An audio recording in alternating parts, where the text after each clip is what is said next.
Hola. Uf. Que frío todo. Benvidos e benvidas Benvides. a este novo proxecto no que pretendemos atopar pois un espazo alternativo de diálogo, non? E de divulgación destas dúas cabeciñas maravillosas e pensantes que temos para vosotros la plebe. E, bueno, centrado sobre todo no que é o panorama cultural, tamén político, porque creemos que son dúas cousas que van da man, bastante ligadas, evidentemente, e no ámbito local centrado no Concello de Ferrol. Efectivamente. E arredores. O noso interese promocionar ese foco, dar tamén exemplo, eu creo, do que non se debería facer cunha cidade, en moitos casos. E outros, Ou no que sí, non? E noutros que hai que potenciar, efectivamente, que os hai. Eso é moi importante. Con que seguimos? Eu creo que tamén é moi importante manter o foco nas risas. Sempre. Un obxectivo que hai que traballar. As risas por riba de todo. Intentar dar outra visión sempre, ¿no? Frente á polarización, pois vamos darlle pé incertidumbre un pouco a pensar, a equivocarnos a todo isto, ¿no? Eu creo que sí. Efectivamente, sobre todo nestes tempos, non? Que parece que cando un se equivoca, pues xa non ten o pescozo perdoado nin de broma. Logo. E sempre as risas cunha perspectiva que xere consciencia, non inconsciencia. Porque hai moitísimas agora difusións a nivel humorístico que tamén se fan desde inconsciencia. Entón, ao final, bueno, pois darlle tamén unha entidade crítica a todo eso. Un pouco, polo menos. Efectivamente. E agora quen vai conducir isto? Nada. Quen somos? A cabeza deste novo proxecto estamos nosos dous. El e Roi, as que o coñecemos ben, podemos dicir del que é unha persoa moi impuntual, que é un impresentável, un trapalleiro, que é un intento de actor ou de dramaturgo, non? Non sei como ti o queres Como sexa peor, sí. definir.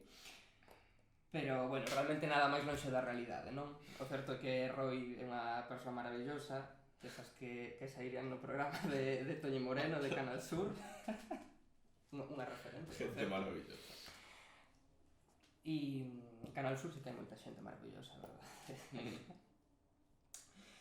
E nada, amigo de sus amigos, ante todo. E máis dos meus inimigos, tamén. É unha persoa con moito potencial artístico. E bueno, que creo que pode estar á altura dun proxecto como este, non? Sí. Centrado sobre todo no humor e nunha perspectiva crítica. Teño unhas miras moi antes, desde logo. Bueno, pois a miña dereita teño o Mar. Eu sempre a dereita, por suposto. Desde logo, sobre todo a mí.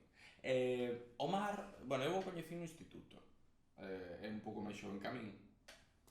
E eu xa o lembro de ben pequeno, como cun pau metido no cu, sobre todo de pequeno, agora xa mellorou. Pode dar unha apariencia hippie, pero non. Eres un pedazo de sinvergüenza. E nos coñecimos en teatro, de feito, onde máis fixemos relación. Aquí un saúdo a Pim, que era a nosa profe. E bueno, a partir de aí pasaron os anos e xa fomos. A nosa profe, desculpa que interrompa, Sí. da que saquei moito desta túa presentación insultante ao principio, moitas Sí. desas palabras eran súas, non? Sí. De feito, eu xa teño a pel moi dura grazas a Pim Patiño. Un beixo moi forte. Bueno, pois ali fomos facendo relación. Logo xa fixemos piña e a partir de aí moi ben. Un rapaz que se move moito na cultura, na música, e é moi interesante, a verdade. Móveme moito, xa. Móveste. Mais do que oís. E até aí estamos, nós, aquí estamos, que me leva o programa. E eu creo que agora xa vou presentar o tema, non? Sí. O tema de hoxe. Hoxe queríamos falar un pouquiño de... Bueno, facer como unha especie de introducción ao que vai ser este podcast ou... En fin, non sabemos moi ben nin como chamarlle. Pero... Como vai ser algo centrado no que é na cidade de Ferrol, queremos ir tratando pois temas de actualidade, semana a semana. Pero hoxe queríamos facelo un pouco máis a nivel xeral, non? Aproveitando a presentación a nosa do programa, pois tamén dixemos, por que non traer unha persoa que desvelaremos ao final, pero por que non traer unha persoa pois que sexa achegada a nós, incluso que vivise certas etapas nosas, unha persoa que a maiores tamén deste tema controla moito. Bueno, o tema é a cidade de Ferrol, queremos darlle un foco e personalidade. Tampouco que vaya a rexer todos os programas, quero dicir, pero sí aproveitar que non temos nada, pois Sí. darlle pé á cidade. Efectivamente, non? Porque ademais, bueno, falábamos que é unha conversa recurrente, tanto con Roy como con moitas persoas achegadas a min, e creo que ti tamén, que temos realmente moito potencial na cidade, tanto humano como natural. Sí, desde logo. E algo que parece que non aproveitamos, non? E que incluso moitas veces facemos un autosabotaxe e damos por perdida a batalla. Sí. Tamén é certo que o apoio institucional ás veces é bastante pobre. Sí. Pero bueno, son cousiñas que iremos tratando, pero o que queremos facer fincapé non é que si hai un potencial moi grande nesta cidade e que... Sí, hai, no? E eu creo que con unha pouca de movilización a nivel colectivo, quero dicir, a nivel desde abaixo, que o hai, pero quizás non lle estamos dando a suficiente importancia.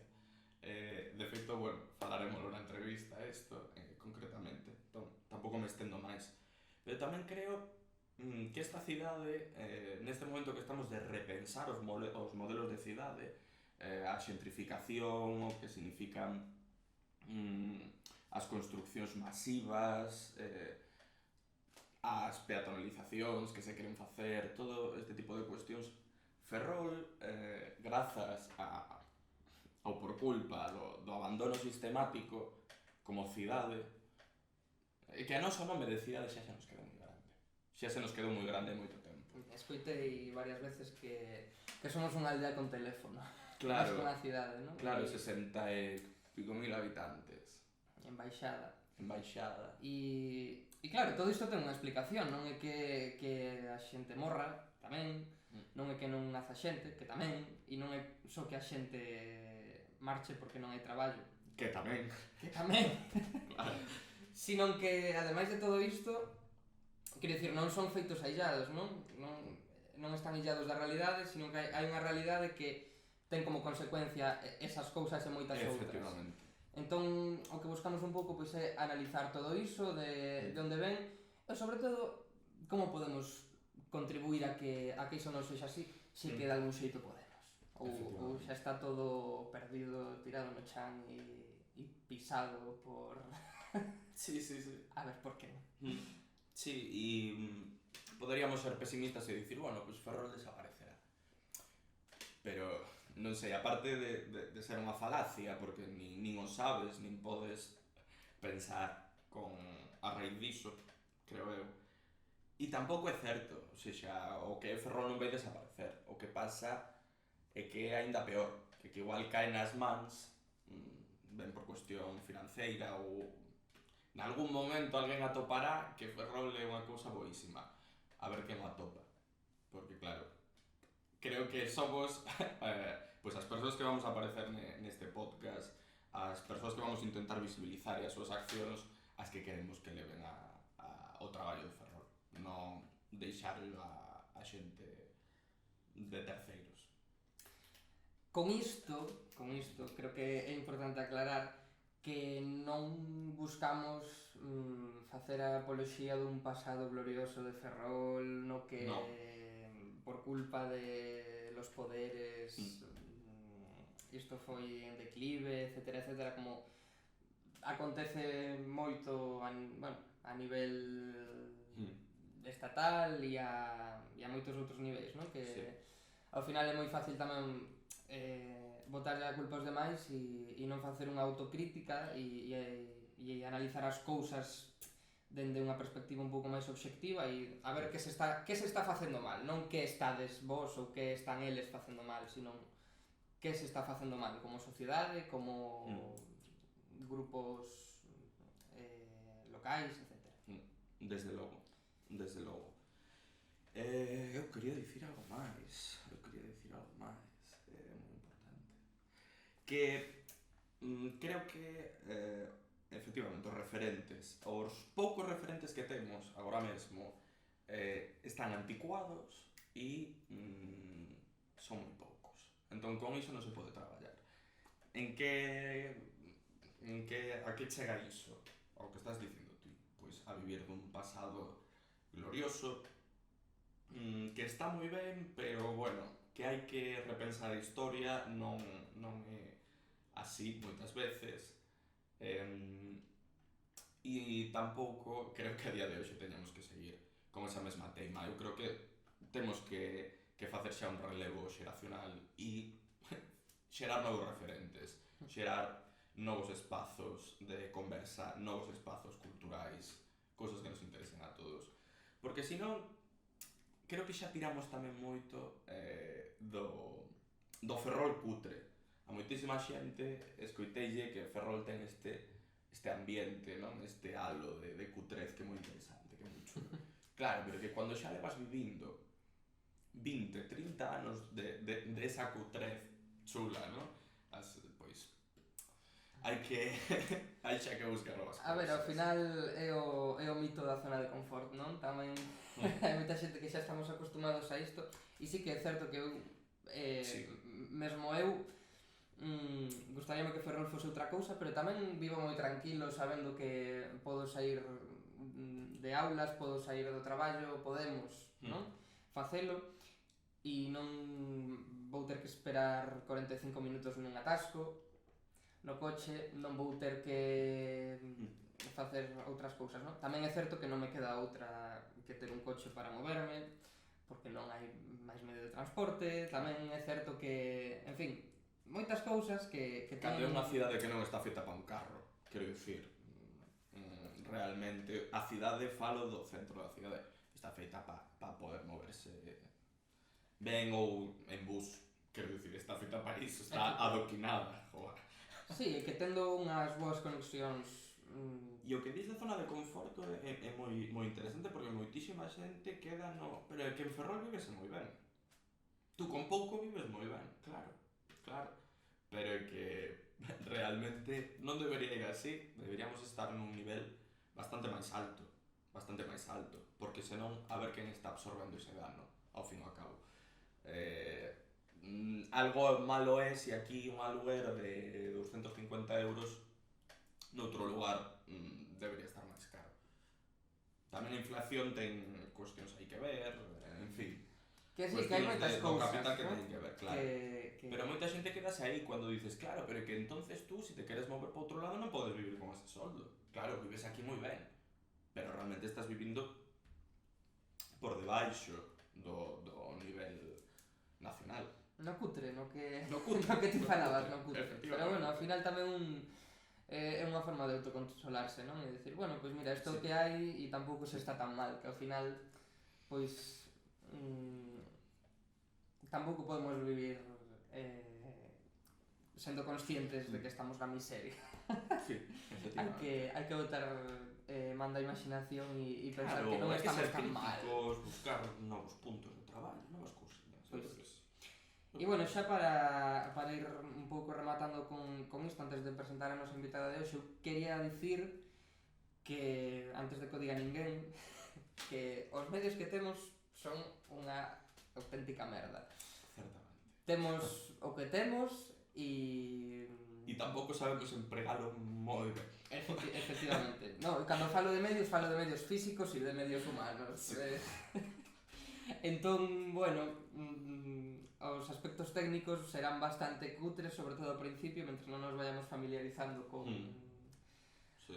Coa edición... Logo tamén iremos collendo tabuas, iremos estando máis cómodos, Sí, en fin. xa iremos facendo. Pouco a pouco. O caso é que agora... O caso é que saia. Tiñades un pouco de compaixón con nós e non nos insultéis mucho. Sí, pinchar moito tampouco. Efectivamente.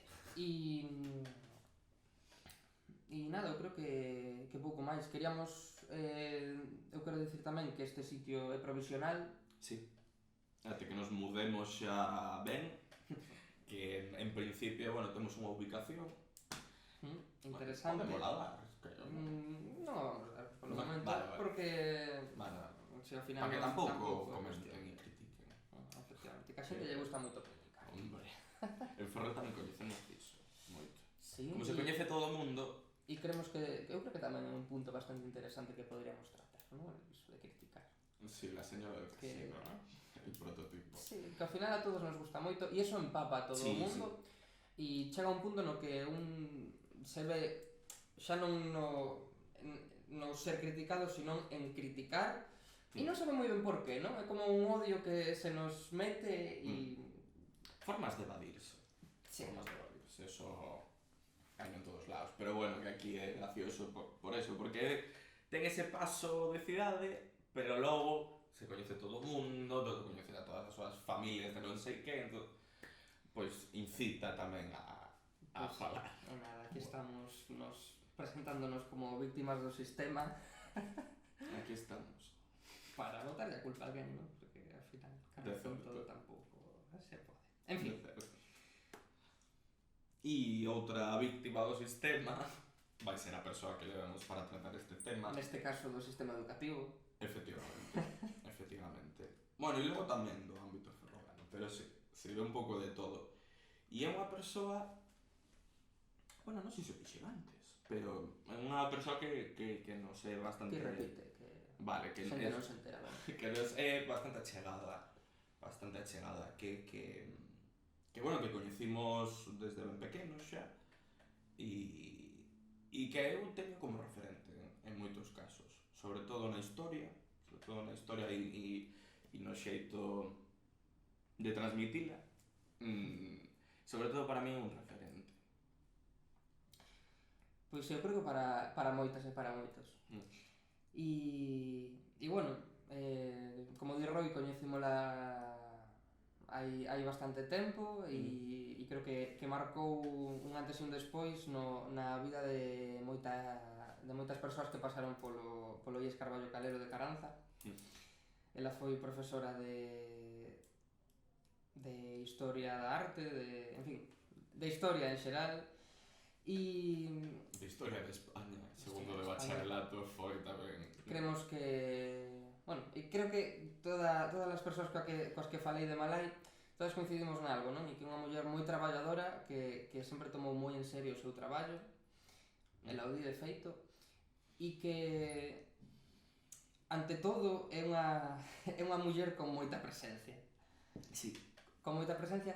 Faise ver. E que non é unha persoa fácil de esquecer, non? Por iso digo que máis que menos foi marcado por esta muller na súa vida. Desde logo, porque a parte interxeracional. Vivimos a nós e sabemos que viviron pois ben os nosos pais ou, bueno, vivimoslas bastantes xeracións seguidas. E temos que desvelar outra cousa máis. E é que isto estámoslo grabando a posteriori. ou seja, a entrevista xa foi, gravámola onte, e hoxe estamos facendo a presentación, xa nos, sosiños. Por cuestión destes medios, ¿no? Que dicimos que son tan bons e tan maravillosos. Cuestións logísticas. E entón, bueno, vivimos a entrevista e ainda que non queríamos facer ningún análise nin desvelar nada, que sería unha tontería, pero sí por un pouco en contexto, porque nela, bueno, pensamos, ¿no? que aínda quizás é un pouco fría, pero tamén porque non ten moito ritmo, quizás, ¿no? Un pouco por outra cousa. Sí, bueno, despois de gravala e hoxe... Estou facendo autosabotaxe, podes creer? Estou facendo autosabotaxe. Mira, non, xa ves que é unha basura. Hai que facelo e... A ver, hai que ir coa verdade por diante, non? Se as cousas son como son, pois tampouco pasa nada. Pero si é certo que nos tiñamos como varios conceptos que queríamos falar con ela e é certo que ela xa se adiantou a moitos deles, entón ela dicía que parecía que foi un soliloquio, non? E que falou moito, pero realmente creemos que cando había que escoitar moitas cousas. Cando hai que falar, os demais temos que escoitar, non? Claro. Cando o contido é bon, pois por que non limitarnos a iso? Así que, bueno, nós xa levamos agora falando un pedazo. Claro, para iso temos este espazo de aquí que vamos ter. Efectivamente, que por certo, non o dixemos, pero queremos facer sempre antes de tratar o tema principal desa semana, queríamos facer, pois, dedicarlle uns minutos a tratar un pouco a actualidade, non? Pois acontecementos importantes nesa semana, non sei... Facer un balance de como estamos nós, de como chegamos a grabación e de como está un pouco la rigurosa actualidade. Efectivamente, que vai ser super boa sempre, tal como están as cousas. Todo apunta a que vai haber un balance maravillosísimo cada semana e cada semana vai ser mellor ainda. Sí. Así que nada, eu creo que xa sei moito máis. Hoxe non ten nome, Malai.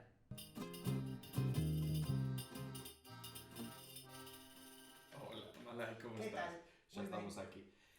Pois mira, queríamos comezar a entrevista tamén coincidindo un pouco coa tua etapa vital de máis xoven. Entón, queríamos comezar sobre todo como foi para ti o cambio de ser un estudante de universidade, rematas, non? Supoño que preparas as oposicións e entras moi noviña bueno, ao sistema educativo. Para hoxe, sí, pero... Para hoxe, sobre todo. A ver, eu rematei a carreira con 23 anos e estive no paro 6 anos. O sea que ainda me costou. Fun varias veces, opositei varias veces, polo medio tive un fillo. E bueno, finalmente sí, a verdade é que eu tiña moitas ganas de ser profesora e era algo que tiña vocación. Entón, si, conseguín aprobar as oposicións con 29 anos, tampouco era tan noviña, pero bueno, sí, tal e como estamos as cousas, pois sí que era nova. O meu primeiro destino, que eran destinos provisionais, foi o Instituto de Canido, o que se coñecía como la filial, e ali estive 2 anos sin expectativa, mentres non me daban a miña praza. E despois xa me deron o Carballo Calero, que ainda non tiña nome, era o Instituto número 5, Instituto Mixto número 5 de Ferrol, porque era o quinto instituto que se fixera. E bueno, pois vim para aquí encantada. Eu xa estive aquí estudando en Lestonac 2 anos, sétimo e octavo de EXB, que era o que eu estudei, o fixen aquí. Polo tanto, o barrio xa o coñecía, sí que había moito tempo que non estaba, porque desde a EXB ata a universidade pasara tempo, pero me atopei moi ben, tan ben que nunca me quixen marchar, nunca quixen concursar. Concursei unha vez por saber cantos puntos tiña e por saber como era o concurso, pero realmente cos anos pois me podería ter ido a calquera centro de Ferrol ou de Galicia, porque eu era pata negra en anos, non?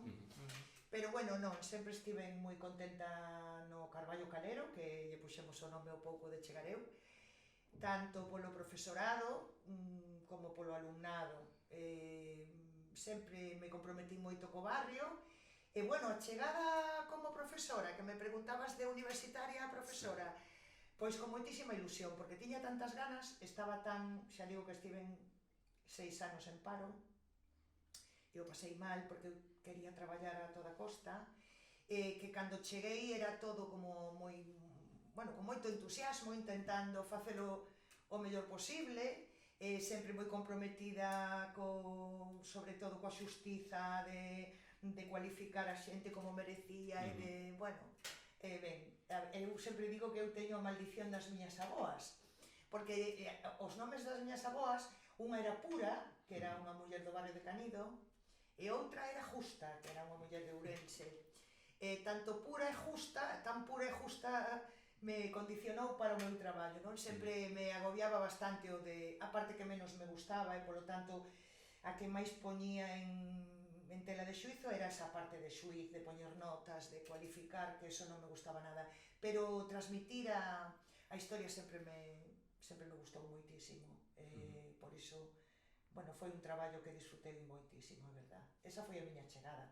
E logo, cando cheguei a Caranza, pois moi ben, porque tiven compañeros extraordinarios, e porque a min a rapazada de Caranza me gustou sempre moito, sempre creo que tiñan uns valores, non sei se diferentes, porque realmente eu en Canido estiven 2 anos, tampouco te dá tempo a ver, pero en Caranza había unha categoría especial. Eu diría que era como xente moi solidaria, acollía moi ben a xente que viña de fora, tiñamos alumnos que viñan solamente a facer un ano, o último ano de curso, pero sempre eran ben acollidos, había moitos valores que se transmitían tamén nas casas, non era cousa solamente do instituto, pero logo no instituto había moi bo ambiente tamén profesionalmente, cos compañeiros, tiven compañeiros e compañeiras maravillosos, entón, bueno, pois por eso me quedei ata 30 anos, entre os 29 e o sea, cheguei aquí a Caranza con 31 e marchei con 61. 30 anos estiven aquí. Sí. Claro, en que momento, agora para ubicarnos, o sea, en que momento chegas? Pois chego nun momento horrible desde o punto de vista personal, porque chego cando está morrendo a miña nai. Era o ano 92. Foi ese accidente horrible de Coruña que verteu, agora xa non me acordo cal foi, ese vertido que houve na Coruña, ese mesmo día morreu a miña nai. Miña nai morreu o 1 de decembro, eu chegara en setembro, entón personalmente era un momento moi duro para min, non? Porque miña nai morría con 63 anos, que é case os que teño eu, non? Entón personalmente moi duro, pero bueno, era a España do 92 cando eu cheguei aquí, para que teñades así un pouco para ubicarvos. E aquí vivimos pois moitísimos episodios de actualidade internacional, falando de verquidos vivimos moi de cerca o Prestige. Eu recordo do Prestige que todo o mundo outro día que había este rememorar que estabas facendo ti cando foi o do Prestige. Eu lembro que eu sempre escoito a radio mentras desayuno. Estábamos escoitando que había un barco perdido, casi a deriva, Eu cheguei a clase e contei pensando que iba a quedar pois nun accidente como moitos, non? Recordo que lles decía, pensade que isto é como unha autopista que pasan 50.000 barcos ao ano e tal, e claro, estamos aquí no medio dunha ruta, tal, e mira, despois sempre quedou o Prestige. Tamén vivimos cando o Enterprise estoupou contra a Ponte das Pías, que tamén foi un episodio que nos afectou moitísimo. A guerra de Bosnia e tal, a mí me colleu un ano que non traballei, porque eu tive un fillo no ano 93, entón collín sen soldo, non cobrei, pero estaba na miña casa cuidando do meu fillo, o curso 93-94. E aí foi a guerra horrible, aquela de Bosnia, e tamén participei desde fora, pero no instituto se movilizaron moito contra a guerra, non? Entón, bueno, vivimos moitas cousas, desde o 92 ata o 2022. Falabas antes de que dos valores, non? Do alumnado, non sei se tamén do profesorado, entendo que sí. Resaltabas iso de Caranza. Por que crees que iso era así? Chegas ao barrio nun momento bastante complicado, non? No que, bueno, que a xente que vivía aquí estaba pasando quizáis por momentos complicados personalmente. Como crees que iso afectou? Bueno, hai que decir que eu non me creía nada deso de Caranza. Por iso contei que eu xa estudara aquí na primaria, digamos, bueno, na EXB. E cando eu estudaba sétimo e octavo, onde está o instituto había barracóns. É dicir, estaban os albergues.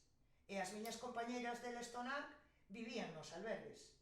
E eu tiña, claro, amizade, aínda que eu iba e viña no autobús, porque eu vivía no centro de Ferrol, que meu pai tiña unha tenda, e collía o autobús normal, porque non éramos da COPE, que aquí había unha COPE, a cooperativa famosa de transporte de Caranza. Eu tiña que coller o 3 ou o 9, case sempre o 3, porque era o que me deixaban correos. Entón eu xa coñecía o barrio, xa coñecía un pouco a realidade do barrio. Cando veu o fenómeno da droga, de Asfedro e de todo iso, eu, claro, xa non era unha nena pequena, entón eu valoraba moitísimo que Asfedro puidera establecerse en Caranza, porque para establecer Asfedro correron pedradas, houbo moitos problemas porque ninguén quería ter os drogadictos no seu barrio. Entón eu lembro perfectamente aquelas loitas tal, e claro, nós estábamos en frente de Asfedro, o instituto estaba en frente de Asfedro. Unha que eu coñecía xente que traballaba en Asfedro, que aínda son amigos meus, non? E que sabía que esa labor era importantísima. E dous que o tema da droga, da heroína e demais, era un tema que estaba en todas as capas sociais, non era unha cousa exclusiva do barrio de Caranza. É dicir, eu non me creía nada deso de que era como Brons, nem moito menos. E logo, cando coñecín o instituto por dentro, pois claro, confirmei o que eu... Mira, eu teño un caso dunha alumna que lembro sempre porque me chegou esa frase, non? Que me decía, claro, había moitos drogadictos e drogadictas no barrio, pero como había en todos os barrios, outra cousa é que aquí tamén viñan aos seus tratamentos de metadona e tal, entón había máis, non? Pero lembro unha alumna que era do barrio e me decía, non, os drogadictos, a ver, eu teño veciños drogadictos, bueno, están ali pinchándose no portal, digo, bos días, eles me contestan, a ver, eles nunca fan daño aos seus veciños, nin tal, a ver, o problema que tiñan os drogadictos é que había roubos, había, pois, para conseguir cartos, non? E despois, pois, había un mercado da droga tamén no barrio, que había, pero bueno, eso, cara aos alumnos e ao profesorado, aparte que sempre abordamos as cousas, no instituto nunca, que non sei como dicir, xa había unha xente cando eu cheguei, porque eso evidentemente nunca se debeu a min, non? Senón que ti te vas metendo nunha marea que xa é a maneira de levar, de entender o ensino público, non? E xa había unha marea de xente que estivera comprometida precisamente, pois Enrique Barrera, moitos traballadores, como profesores e como habitantes do barrio, xa estiveran comprometidos. Entón, se falaban as cousas. É dicir, eu sempre o comento que os valores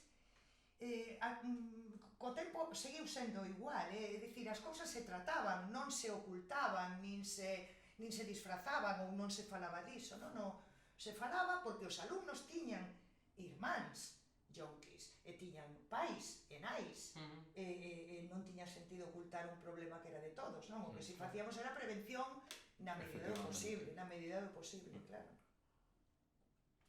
Importantísimo, claro. Agora xa o retratamos, pero Caranza é, bueno, un dos barrios máis grandes, ou é o máis grande por habitantes, non? Agora de habitantes non sei como anda, durante un tempo sí que foi, agora creo que gaña en ultramar e por aí. Xa, pero normal. Foi un barrio moi habitado e con moitísima xente nova. Aparte ten unhas condicións, bueno, realmente podríamos dicir que en Caranza se podría valorar o municipalismo, non? Propiamente en Caranza. Incluso hai xente que pide a súa independencia, xa no cómico, pero bueno, é un barrio tamén onde sufriu o que estábamos falando, unha exclusión social, bueno, unhas características. Sí. É un estigma tamén, porque era como, vas para Caranza, ai, Dios mío. E contaba Enrique Barrera unha anécdota que a él lle sorprendeu moitísimo, claro, que unha rapaza viña destinada ao instituto, non sei se era provisionalmente, non sei se era sustituta ou se xa iba a tomar posesión da súa praza. Entón, ele era o director, e chamou por teléfono e dixo que que se sabía onde se podía aparcar o coche, que non fora no instituto, tal, que se había transporte, porque pensaba que non se podía traer o coche ao barrio. Entón, claro, Enrique contestoulle, mira, primeiro temos un aparcamiento que é noso, e segundo, mira, aquí deixamos todos os coches, os veciños e demais. É dicir, era máis estigma. E logo, por exemplo, un barrio... Ai, é que é un barrio monótono e tal. Un barrio monótono é Colla, en Vigo, ou eses barrios que hai na entrada da Coruña, pero que Caranza ten espazos verdes, quer dicir que era máis o estigma da droga, de que moitísima xente caeu tamén na exclusión derivada do paro, porque collimos unha época horrible de desemprego, Eu lembro tamén unha sensación moi triste que ás veces entrábamos, decía eu, entramos a traballar no barrio, pero parece que non sai ninguén. É dicir, como a sensación de que había moita xente que non tiña traballo, e que claro, eso se veía nas casas, nos fillos, pero compensaba todo cos valores. Bueno, cando vos estabades ti antes que a ti, co tema LGTB, ben bichedes, eu sempre que comentábamos isto con amigos e tal, decía, é que isto é tan evidente que é dicir, no instituto non solamente se normaliza, senón que hai que dicirlle ao pesado de turno que saque a bandeira que xa puxa 50 veces. É dicir, que se falaban as cousas, se abordaban as cousas e se vían con naturalidade, que é unha das mellores cousas que ten este traballo, non? Porque a vida vai por diante de ti, moitas veces, e a evolución das cousas vai por diante, pero ti se eres poroso, se ti estás aí pendente de aprender, entón o tema da homosexualidade ou do tránsito de home a muller e muller a home, no instituto tiñamos de todo, tiñamos rapaces que estaban transitando a rapazas e o contrario, e se vivía con naturalidade, e non había, digamos, alarma, nin había censura, nin... Eu lembro a primeira vez que unha profesora viu a dúas rapazas, digamos, morreando nun pasillo, que veu un pouco como alporizada, non? E decíamos, pero eso, a ver, que bicarse de momento non é un perigo, outra cousa é darse un puñetazo, pero bicarse está na sociedade.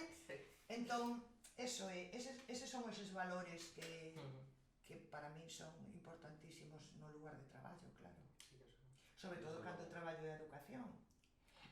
Entón, bueno, chocabas ás veces con cousas duras, Eu lembro unha vez, falando de violencia contra as mulleres, estábamos nun programa da Consellería, agora lle chaman contratos programa, en ese momento era un proxecto, que se chamaba 365 días de respecto e igualdade. Entón estábamos facendo sempre tanto chamamento que veu a nai dun rapaz. Bueno, o rapaz trouxo a nai para que a nai, bueno, nos contara que ela sufría palizas por parte do seu home. Foi unha pena, digo, foi un pouco triste porque non fomos quen de que ela fora máis alá do instituto. Xa para que o rapaz, o fillo, a levar ao instituto xa foi moi complicado para el.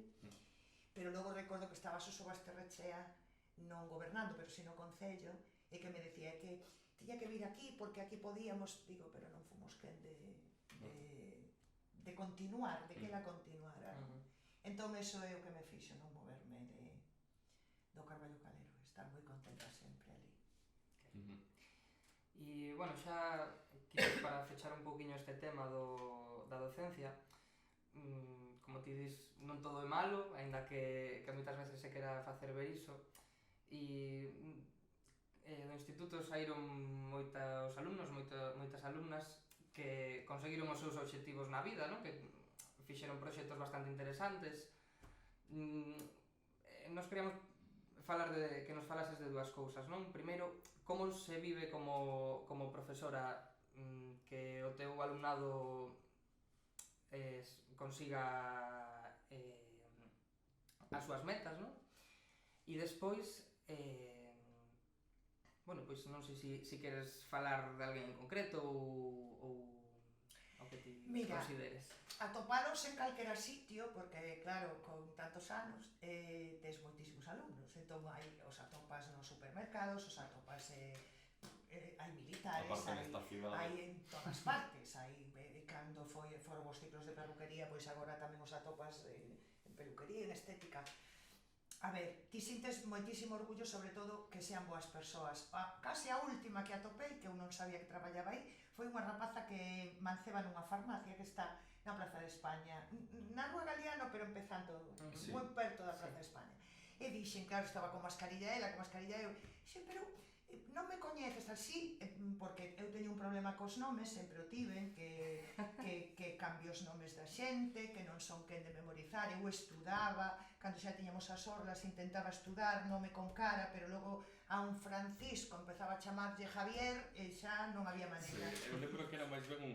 O que lembro de ti era que era... Dabache unha teima con alguén en concreto. Todos os demás os dicías ben, aparte... E cos irmáns, pois cambiaba o nome dos irmáns, bueno, e total, que eu dos nomes non me lembro, pero das caras sí. Entón, atopar alumnos traballando e que te digan que teñen no Supercor, creo que hai 4 polo menos, alumnos meus, atopar así rapazas que teñen o seu traballiño, que xa teñen fillos e que tal e cual, é moi gratificante, pero moito, porque é como decir, ai Dios mío, mira, cando estaban ali tal. Logo tamén era moi gratificante seguilos de principio a final do instituto, porque hai grandísimos cambios. A adolescencia ten moi mala prensa, ten moi mala fama, porque claro, os pais volvense tolos cando teñen que aturar aos fillos e as fillas, non? Pero ali no instituto é moi enriquecedor, porque ti collías unha rapaza de 12 anos e cando saía pola porta tiña 17 e decías, pero ti lembras a fulana como era e mira que cambio deu en todos os sentidos, non? Entón, moi orgullosa. E logo, si é verdad que non me gusta, é dicir que é certo que hai algúns que triunfaron absolutamente, o sea, hai grandísimos triunfadores e triunfadoras. Por exemplo, Peque Varela, que é directora bueno, fixo ademais unha obra inspirada no instituto, en como viviu ela no instituto. Peque Varela, outra ilustradora, Ela Fernández, que é, bueno, maravillosa, cantantes, bueno, músicos xa moitísimos, non podería citarlos a todos, pero por exemplo, esta Xana Lastra, que ten un grupo que se chama... que son 4 mulleres, a Banda da Loba, bueno, moitísimos e moitísimas, un actor, mira, a historia dese actor, seguro que non lle importa que o conte, e se lle importa da igual. Ese rapaz, que agora é un actor moi coñecido, ese rapaz estudaba no Montojo, e non quería seguir estudando no Montojo, de ninguna maneira quería seguir, e era para facer segundo de bacharelato, é dicir, só lle quedaba segundo de bacharelato. Entón, el quería vir para Caranza, porque non aguantaba estar no Montojo, a súa razostería e non a sei, Entón estaba a nai na Praza de España, a nai estaba con el no instituto cun teléfono, e o pai estaba na Praza de España na inspección, con outro teléfono. E na inspección lle decían que non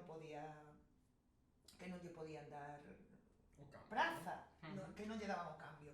Entón a nai decía, é que el estaba así nunha esquina, e a nai decía, é que di que colga todo, que deixa de estudar, é que non sei que... Fran Nogueira se chama, seguro que coñecedes a Fran. Bueno, pois Fran Nogueira, que entrou daquela maneira, como, bueno, farto do seu centro anterior e tal, non quero falar nada mal de ningún centro, é que é unha casualidade, xa debín de decir, viña de outro centro. Bueno, total, que as cousas son así, e lo sabe. E logo agora, tío, ves de actor, eu o vi cando anunciaba algo de Estrella de Galicia, e todas estas... Entón, claro, é maravilloso, porque despois, cando tivemos a sorte de que nos deran aos teatreros e aos músicos e aos danzaríns, pois, claro, eran todas persoas pois con moitísima creatividade, como, bueno, como o bacharato que fixechedes vos, non? Con moitísima creatividade, entón, pois hai actrices, hai unha rapaza tamén alumna nosa que viña a estudar ao Carballo Calero desde niño, e que hoxe ten unha empresa, Marma Ideas, unha empresa audiovisual, bueno, que é unha rapaza que traballa maravillosamente, é dicir, que sí que hai, logo temos tamén xenios absolutos, como Miguel Lamas, que é batería coñecido internacionalmente, me parece a min, bueno, músicos de percusionistas, bueno, moi ben, pero o que digo é que, vale, os que triunfan, os que teñen un nome, os que tal, está moi ben, é un orgullo moi grande, pero que a min tamén me gusta encontrarme cos que, bueno, pois cos que teñen un traballo normal e como che vai e tal, que me enorgullece moito atopar que fan a súa vidiña, que teñen o seu proxecto, que, bueno, que é moi bonito, eso é moi bonito. Que ben. E eu vou añadir unha cousiña máis, outra pregunta antes, que lembraste tú, de feito, na primeira conversa, que a cuestión dos filtros, como profesora, filtros que te pos ti, filtros que se pon, que se obrigan un pouco a pôr, claro, e como vives, no? Porque eso moitas veces xa a te tes interiorizado, é un pouco autosabotaxe ou autocensura. Ese xogo, como o levaste? Bueno, ben, porque eu son un pouco, como diríamos, como moi... o de pura, o da miña avoa pura ven por aí, non? Entón, eu sempre tiven como unha especie de... non sei, de que o meu era importantísimo, de que o meu traballo era importantísimo. E dicir, tiña moi interiorizado que ser profesora de historia no ensino público era algo importantísimo, como para facelo de calquera maneira. É dicir, que eu non me podía permitir nin dar a miña opinión, nin ser... Eu si era moi coloquial e moi trapalleira, e facía moitas parvadas na clase, moitas veces chistes ou... Bueno, tiña unha alumna que me anotaba as burradas que eu decía. Si bueno, porque a historia moita xente se lle atraganta, porque tal... Pero nunca nin dar a miña opinión. Porque un profesor de historia, eu entendo que o que é un transmisor de feitos que están demostrados, é dicir, que ti tes que ter as túas lecturas e tes que ter, bueno, onde está un pouco a verdade, que é o que buscamos, non, na historia. Algo que se xa demostrable. Un profesor de historia non debe opinar.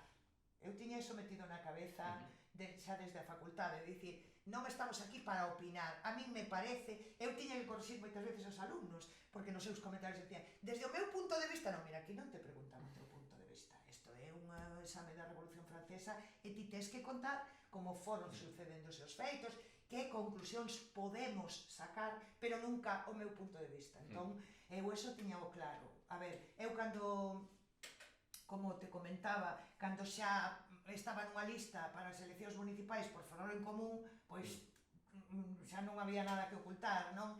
Pero eu o que non quería era condicionaros o meu alumnado, adoctrinalos desde o punto de vista ti eres demasiado influinte e hai que ter eso en conta, que ti influes moito nos alumnos, entón ti non podes ir excepto que salga o tema ou que algún alumno diga pois que te parece Vox, ou pois, bueno, no contexto político actual Vox o que representa é, pero eu nunca diría pois eu opino.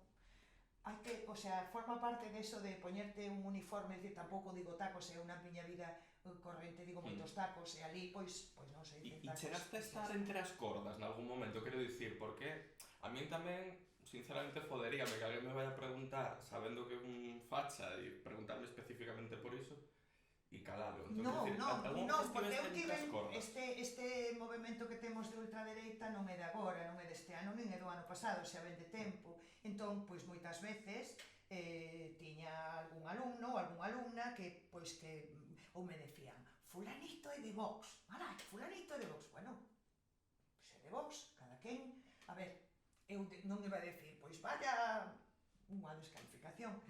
Si intentar razonar, é dicir, nese caso, lembro que o rapaz non quería facer nada sobre o 25 de novembro, ese ano era facer unhas pegatinas, que cada quen fixera creativamente a súa pegatina, el dixo, é obligatorio? Digo, non, obligatorio non pode ser. Bueno, pois tal, digo, bueno, non é obligatorio, pero ti non te vas marchar, vas ver o que fan os teus compañeiros e tal. Cando hai que poñerse cos feitos enriba da mesa, sempre. Nunca na miña opinión, sabes? Nunca, eu o que considero que tal, non. Mira, é que isto ven desto e desto. Entón, bueno, intentar demostralo cos feitos, non coa miña opinión. Perfecto. Era iso, porque me parece moi relevante a veces, claro, sobre todo dependendo de que perspectivas. Hai veces que estás nunha perspectiva onde non tens que dicir nada. Moitas veces... Pero sobre todo cando hai esa loita... A ver, no pasado remoto, cando ti estás falando dun pasado remoto, pois te podes meter cos emperadores romanos, podes criticar que se Fernando VII tiña o pene moi grande, podes dicir tonterías. Cando estás falando máis de tempos recentes ou de tal, tens que axustarte ao que son os feitos. Sí, vale. Vale, e, bueno, xa por último, a ver se é que que é un tema que dá pa moito, non? Pero a ver se non nos estendemos.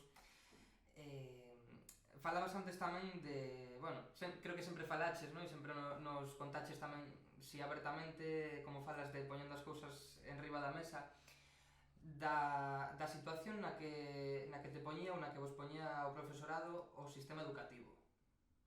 Ti fuches moito tempo profesora de Historia de España en segundo de bacharelato, entendo que tamén en COU, para preparar a selectividade, é dicir, con temarios totalmente inabarcables, moi pouco tempo de preparación. O terror aí, que a mí lembrame un pouco como cando falábamos americanos dos comunistas, ¿no? Era como el monstruo de la Sabao. Sí, total, el monstruo total. de la Sabao. Guau, que te iba a comer. Bueno, eu solamente din clase de Historia de España 10 anos ou así, pero sempre daba Historia da Arte, que tamén iba a selectividade. Era peor todavía que a Historia de España, porque había que facer un comentario extenso, profundo, pois un comentario empezando pola o debuxo, a cor, a perspectiva, a composición, en fin, un comentario que iba precedido dun contexto histórico. En fin, era unha proba moi complexa de facer.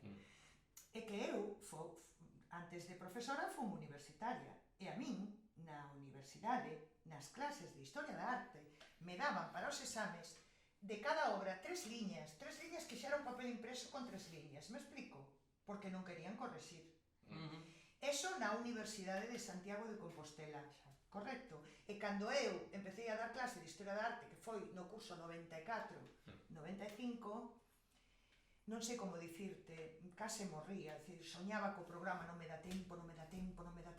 Se ti queres afondar, pois era imposible chegar ao final. Entón sí que nos sentíamos moi atenazados no sentido de que eran profesores de universidade os que deseñaban as probas e tamén profesores de instituto, eran das dúas. Eu decía, pero vaya jeta, o sea, que eu na carreira tiña que escribir 3 liñas das 3 gracias de Rubens, por exemplo. E aquí os meus alunos teñen que facer unha ficha, un contexto histórico e un comentario completísimo sobre a obra.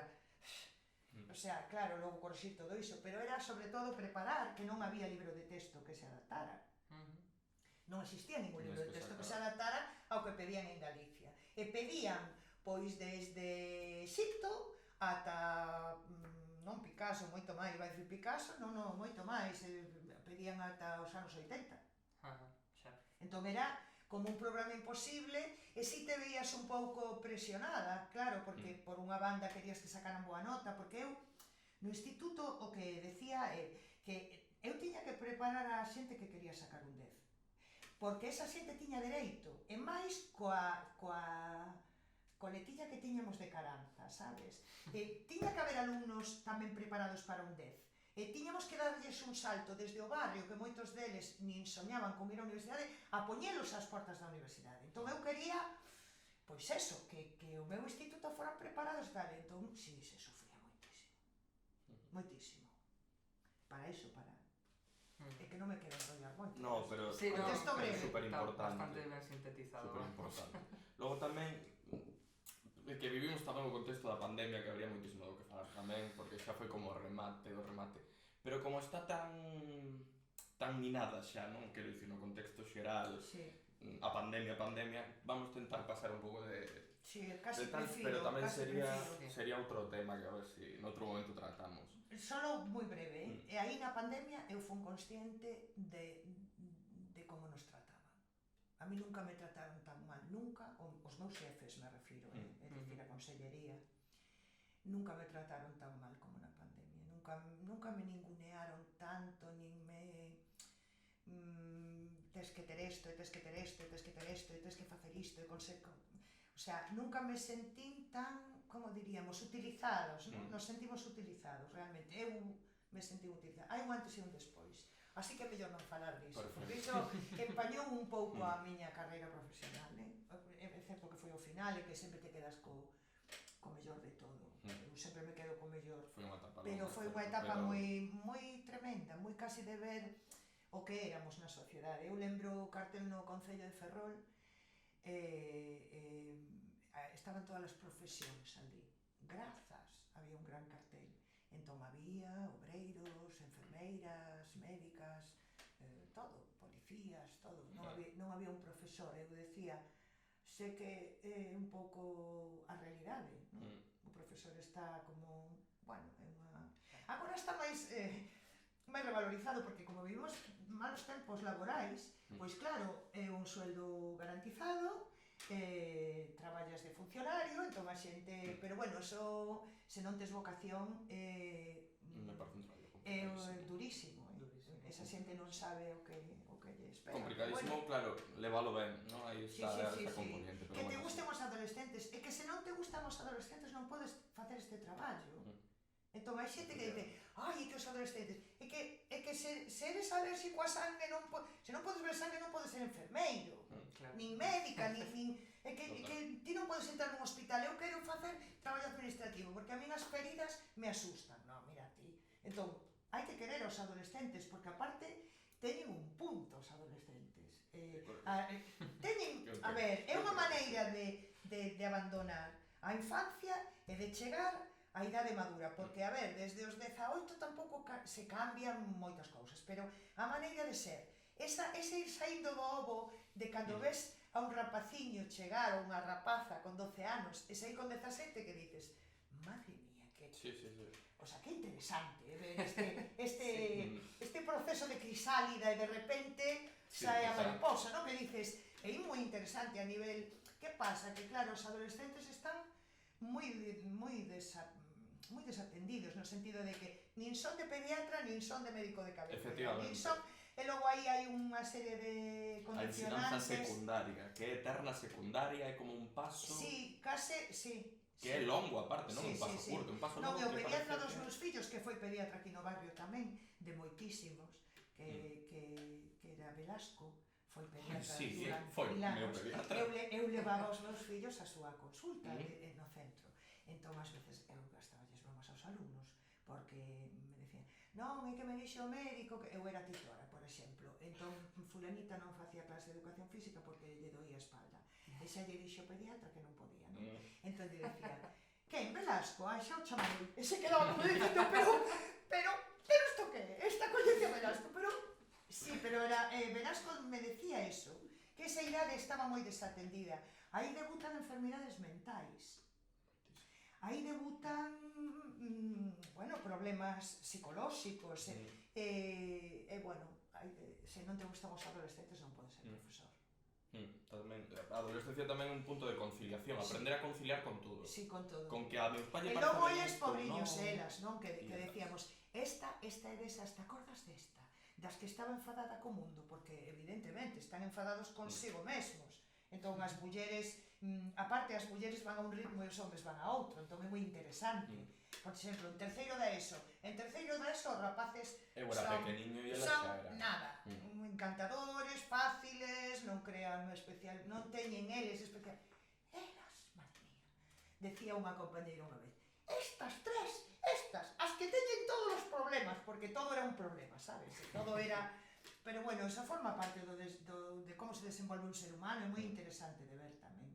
Xa non vou a interrumpir. No, pero perfecto. No, bueno, cando hai que falar, tamén está...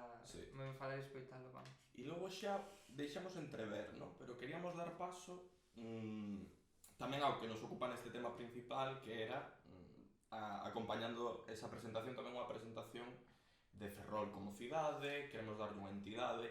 Entón, bueno, vamos meternos en varias faenas. E, aparte, creo que para este momento, o que é o proceso, creo, orgánico que debería ter unha democracia, non? Que é esa memoria histórica, ese ir eliminando como un xeito tamén de aprendizaxe, que non estamos tendo. De feito, acaba de ser agora o 20N, cánticos fascistas por todos lados, o Baico de Salamanca gritando por Franco, o neto de Franco poniéndolo como personaje de bien. Non sei, creo que ese proceso de memoria histórica non se está tratando ben a nivel de España, pero en Ferrol parece que os nosos referentes como cidade se quedaron aí, nese momento, non? E entón que nos contes un pouco, falaremos de sitios tamén en concreto para ubicalos, e como ves a Ferrol deses referentes? Non crees que igual se quedaron xa un pouquiño... Bueno, o que hai en Ferrol é unha gran ignorancia, un gran descoñecemento da propia cidade, non? Porque porque a cidade de Ferrol ten protagonismo en moitísimas épocas da historia, un protagonismo moi especial, é dicir, se acolle o señor de Vigo que encende as luces, se en vez de Vigo é alcalde de Ferrol, mamaíña do ceo, que saberíamos da historia de Ferrol, non? A historia de Ferrol é moi interesante ao longo de moitas épocas, pero claro, o tema da recente historia de España, non? Se fixo como se fixo a transición. Eu non votei a Constitución porque non era maior de idade no ano 78, co cal todas as persoas que teñen máis de 61 anos, menos, de 61 anos, non votaron esa Constitución, pero tal e como foi a ditadura de Franco e tal como foi o respaldo internacional que tivo a ditadura de Franco por parte de todas as democracias e de blanquear a figura de Franco, como foron os Estados Unidos e demais, pois claro, unha vez que morre Franco, se fai a transición, digamos como se pode, non vamos a botarlle a culpa os que fixeron a transición, porque fixeron o que podían. Houbo xente que se xogou a vida, aquí en Ferrol houbo un protagonismo extraordinario dos traballadores e das traballadoras e das mulleres dos traballadores, como ben se sabe, porque este ano que foi ese aniversario de marzo houbo moitísima conmemoración, e de feito se estrea mañá, me parece. Bueno, se estrea o día 25, creo que o 25 de novembro, se estrea para todo o público a película desde marzo, que xunto con Vigo eran dúas cidades industriais que lle plantaron cara ao franquismo. Así que, por esa parte, memoria, encanto, a que Ferrol foi un dos elementos que fixo caer a ditadura, eso, estamos satisfeitos este ano, non quero dicir que non haxa que insistir co tempo. Que pasa co tema da ditadura e demais? Mirade, aquí o que sucedeu foi que non houbo guerra. Aquí a guerra durou 3 días. A miña nai contaba o incluso rindo, non? Porque consistiu en 3 días que estivo a cidade paralizada, pero despois xa houbo a victoria do bando golpista. Que pasou con todos os militares que estaban a favor da democracia? Temos algo, temos sequera os nomes?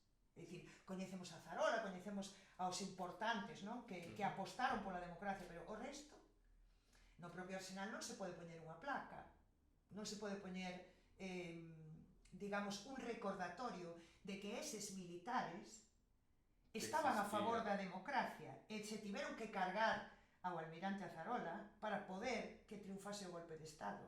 É dicir, que Ferrol ten tamén unha memoria que non se pode rescatar porque todavía parece que non está ben visto ou que... Eu formo parte dun grupo para facer un memorial para as 900 e pico, levamos contadas, persoas que asesinaron en Ferrol. Mulleres e homes asesinados en Ferrol, non na guerra, porque guerra non houbo.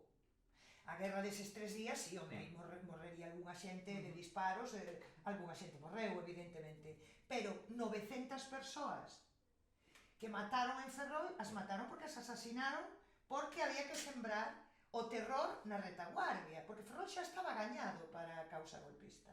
Había que sembrar o terror, esas 900 e pico persoas van ter un monumento, por fin, vale? Que se vai facer en Canido, non o sabía. que costou moito, pero bueno, o Concello de Ferrol, neste caso, vai con isto adiante, e antes de que remate o ano, se vai a inaugurar. Entón, o escultor é Patiña, e van a estar, vai haber a obra que ele, evidentemente, como creador, decidiu, vai a ir sobre unha peana, e na peana van a ir colocados os nomes de todas as persoas ata hoxe investigadas por 2 historiadores, Suárez e Maiz. É dicir, neste grupiño onde estamos pro memorial para as vítimas do franquismo están unha persoa de Ferrol en Común, Susana Esterrachea, unha persoa do Bloque, Iván Rivas, e despois están os 2 historiadores, estou eu, e despois hai 2 compañeiros máis, que desde o principio, e este pobre home que acaba de morrer moi maior, o cura de Santa Mariña, bueno, agora non me sai o nome, Vicente Couce, que acaba de morrer hai uns días, que ese desde o principio, de feito, eso saiu de Caranza, aquí no Galicia de Caranza, houve unha reunión onde estaba este home que acaba de morrer, unha botella de oxíxeno e unhas gafas destas de oxíxeno, dicindo que pasaba en Ferrol, que ele non quería morrer antes de ver que se resarce, porque en Ferrol houve unha represión durísima. Xa veremos o que pasa con ese monumento, porque xa sabemos que o embuadonarán ou que o atentarán contra el, ou que... Pero bueno, hai que poñer, como decíamos antes, os feitos enriba da mesa. Sí. Para mí, vivir aquí unha dualidade moi grande entre ese pasado que de feito eu recoñezo que nese sentido para mí foste unha referente no sentido da memoria da clase obreira, da memoria dos traballadores e traballadoras de Ferrol. Se non teria coñecido iso, e moitísimas das miñas compañeras tampouco. E me parece importantísimo. Pero que memoria obreira, é dicir, aquí bueno, non é que se cometa un error, é unha forma de falar, pero é que aquí Ferrol era a cidade máis moderna de Galicia, no século XIX, finais do século XIX. Aquí había periódicos, aquí había sociedades agrarias, aquí había unha biblioteca impresionante no Centro Obreiro de Cultura. Aquí había, é dicir, antes de empezar o século XX. Polo tanto, a tradición de loita obreira e republicanos, cando foi a Primeira República, se proclamou en Ferrol. É dicir, hai como un pasado moi glorioso, moito antes de que empezase o século XX. E logo en Ferrol morreron un montón de persoas nos barcos de guerra, en todas esas guerras que emprendeu o Estado cando quería ter un imperio.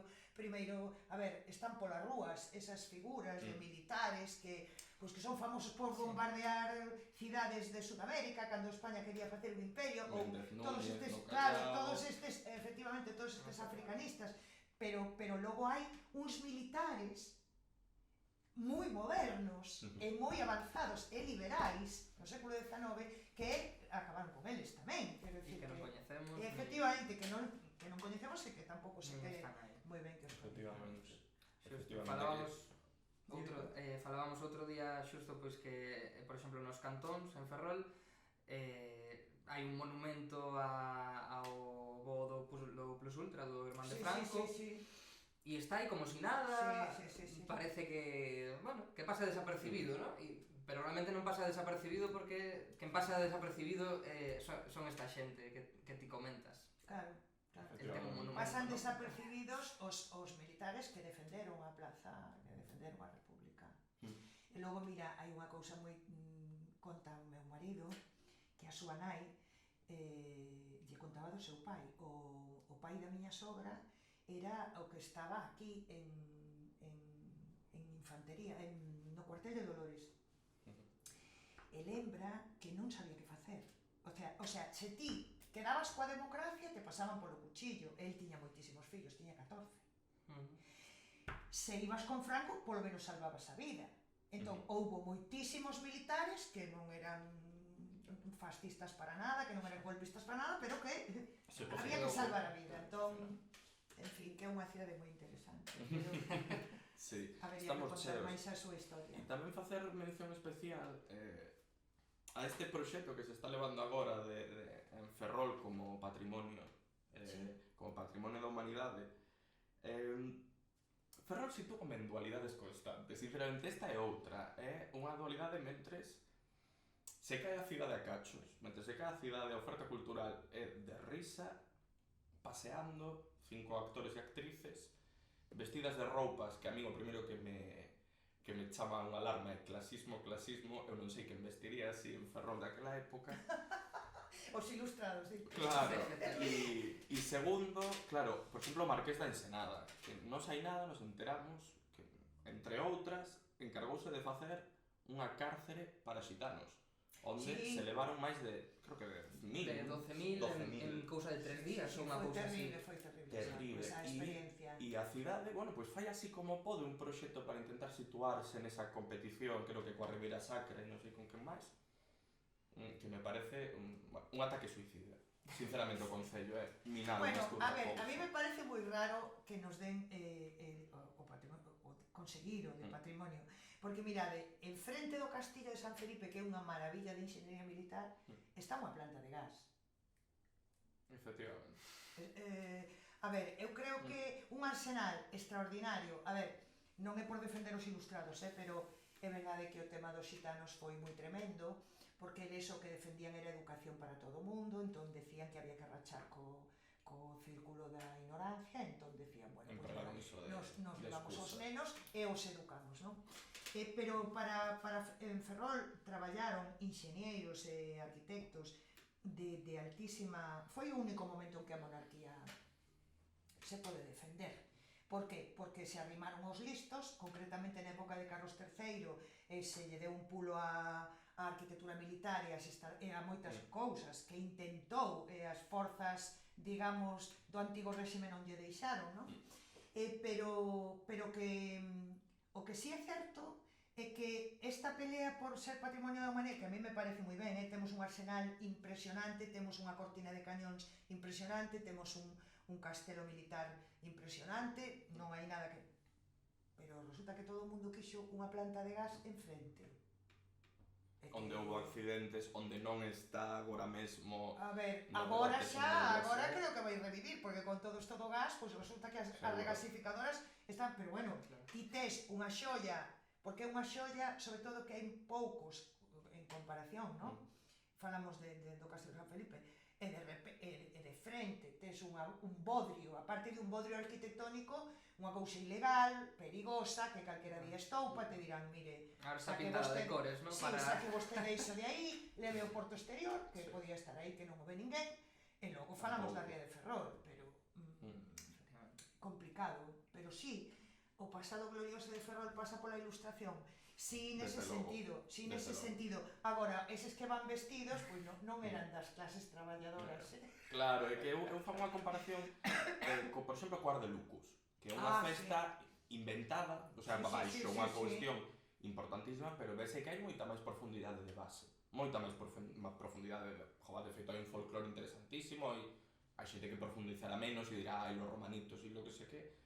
Pero logo hai un interese moi profundo, que eu creo que nese Ferrol ilustrado é como un pouco, levamos esa etiqueta, porque, claro, outra non ten Ferrol agora mesmo, nin a vamos xerar, entón Ferrol ilustrado. Bueno, pero Ferrol ilustrado se podía facer argallando cousas moito máis interesantes. Efectivamente. Por que? Porque ti traes a ese señor que veña disfrazado do que era, porque evidentemente eran todos de clase altas, porque todo o resto da poboación era analfabeta, e que te expliquen os inventos que fixeron, as sociedades que se crearon de botánica, é dicir, a ver, se podería virar cara a eso, cara a que a Ilustración foi a explosión da cultura despois da Idade Media, é dicir, era como, daí saiu todo o demais, daí saiu a derrubar o antigo réxime, daí saiu as propostas do primeiro embrión da democracia, daí saiu todo.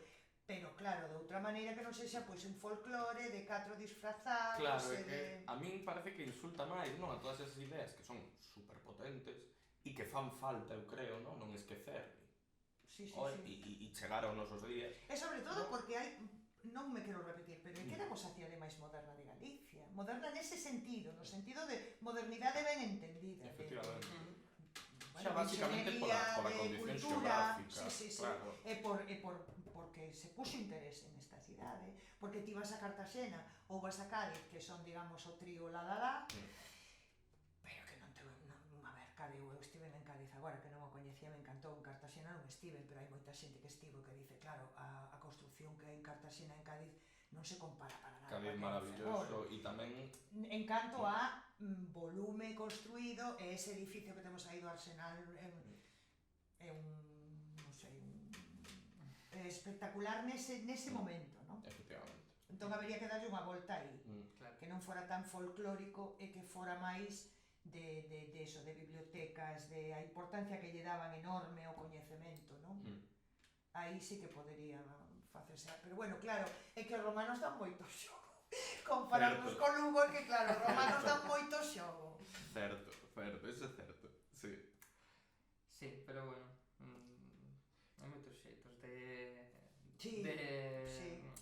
levar as cousas por un camiño, non? E se non xeralo, quero dicir, pues, até pode estar ben, quero dicir, sería un proxecto que se pode levar super guai entre diferentes asociacións, entre diferentes cousas, buscar, pois eso, pois un plan desde as festas, desde a oferta cultural que podría ser, que sei, imagínome, en vez de contratar eses 5 actores e actrices para pasar pola rúa así, levo a eses 5 actores e actrices pagándolle un pouco máis e levan unha peza, Sí.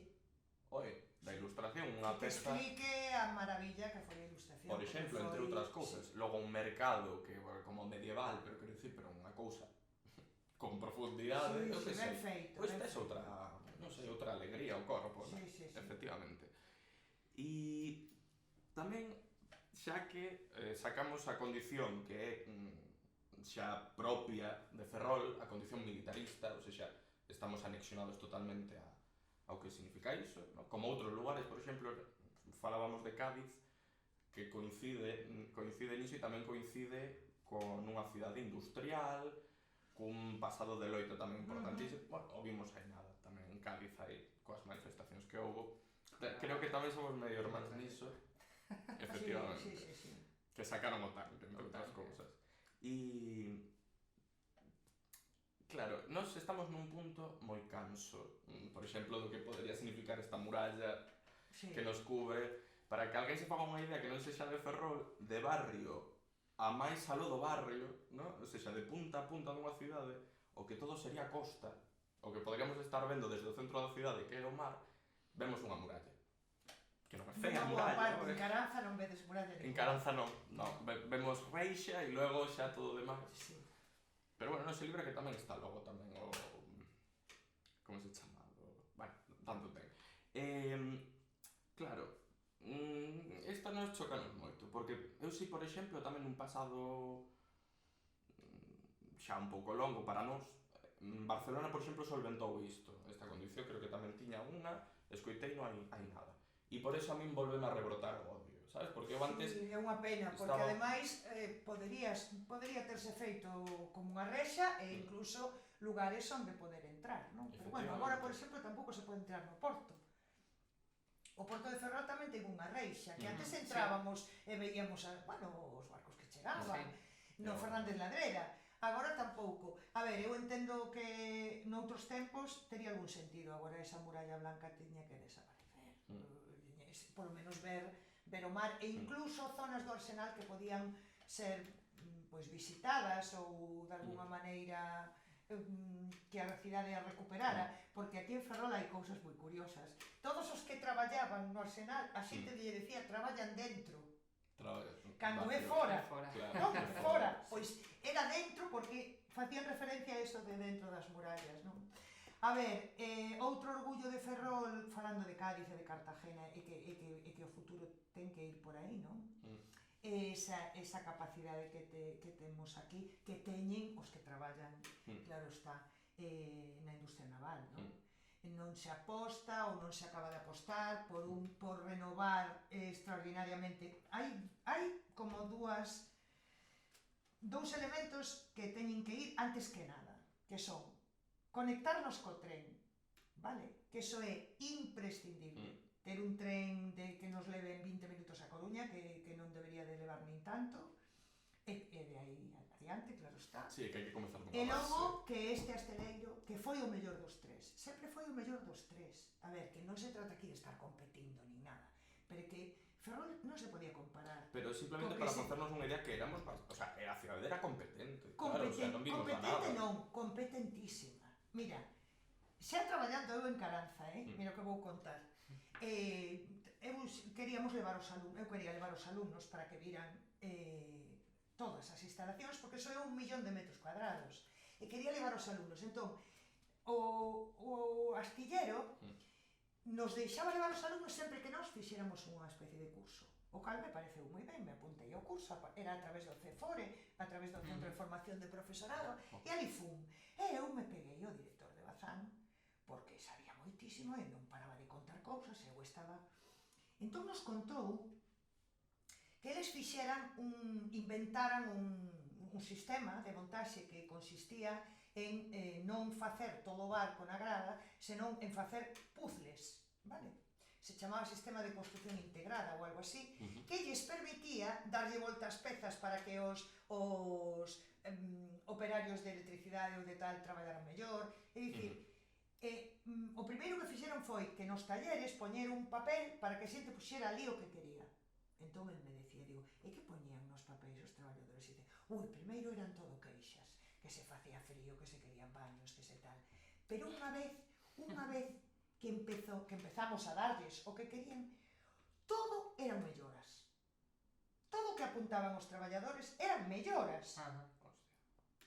Dixo, competimos, agora non me acordo, pero era a época na que fixeron un portaaviones, é que aquí como no fútbol, non gañamos, pois decimos fixemos, porque todo Ferrol se sinte orgulloso deses enormes barcos, non? E nos contrataron, o sea, encargaron o Chakri Naurebet, que era da Marina, creo que tailandesa.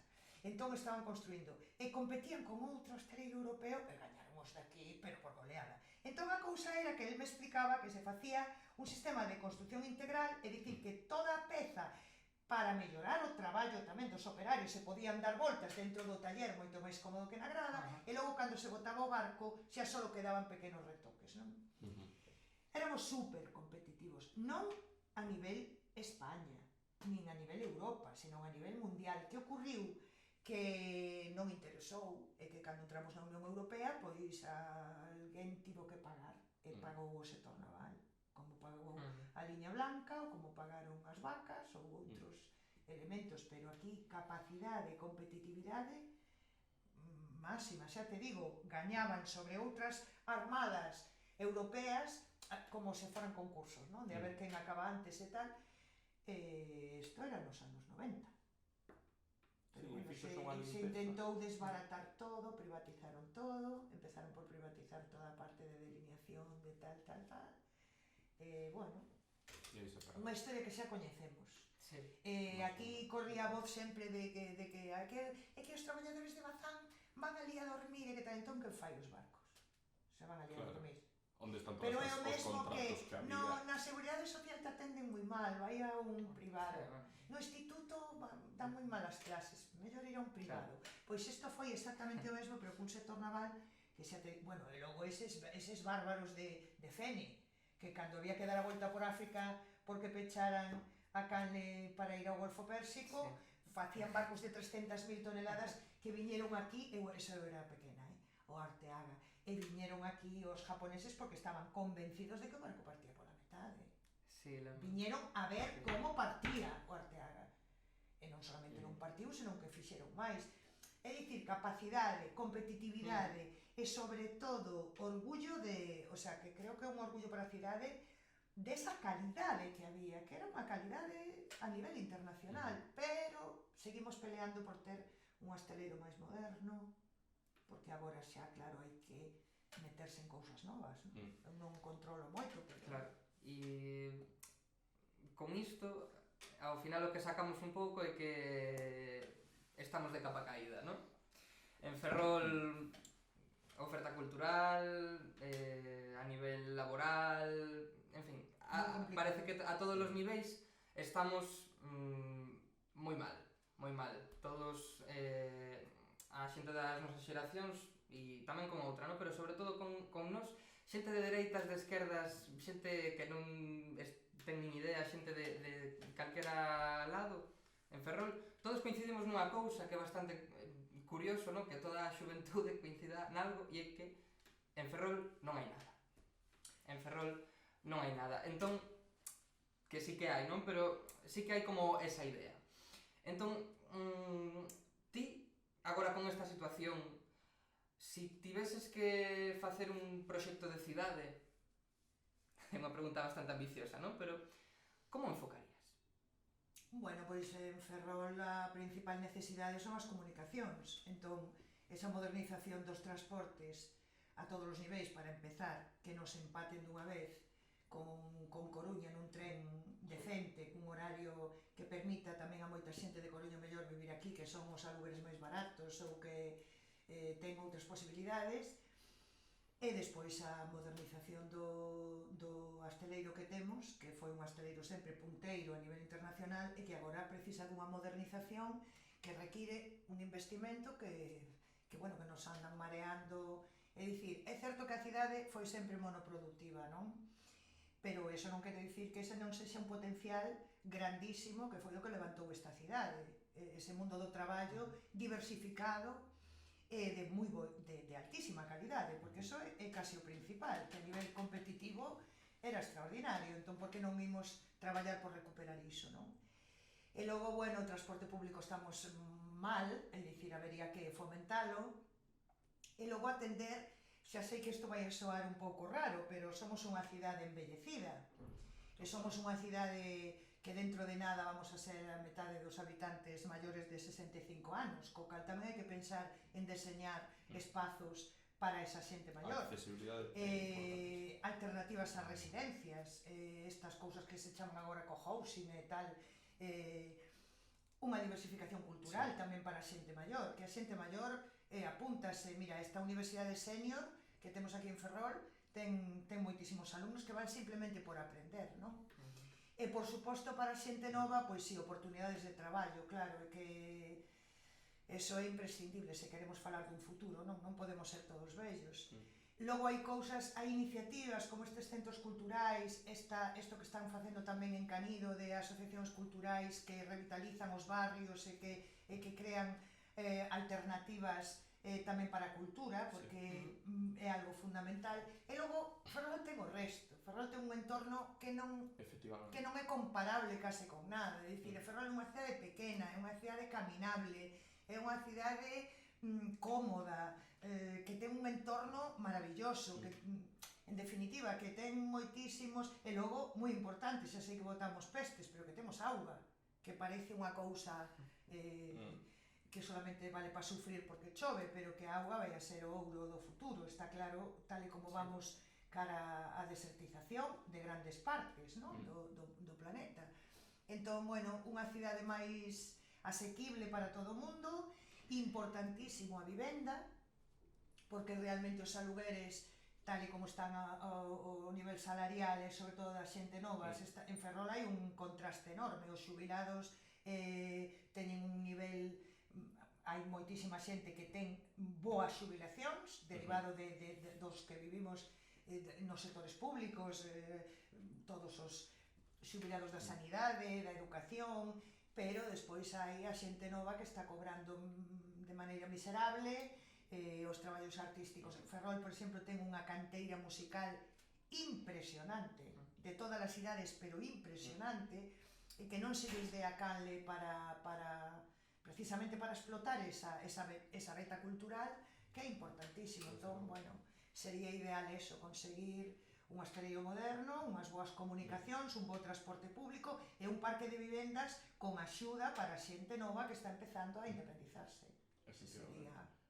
É que eu desde a política local, desde o institucional, quero dicir, a min faltame, para ben ou para mal, ver nos representantes un proxecto de cidade, ou seja, con todas as letras, non?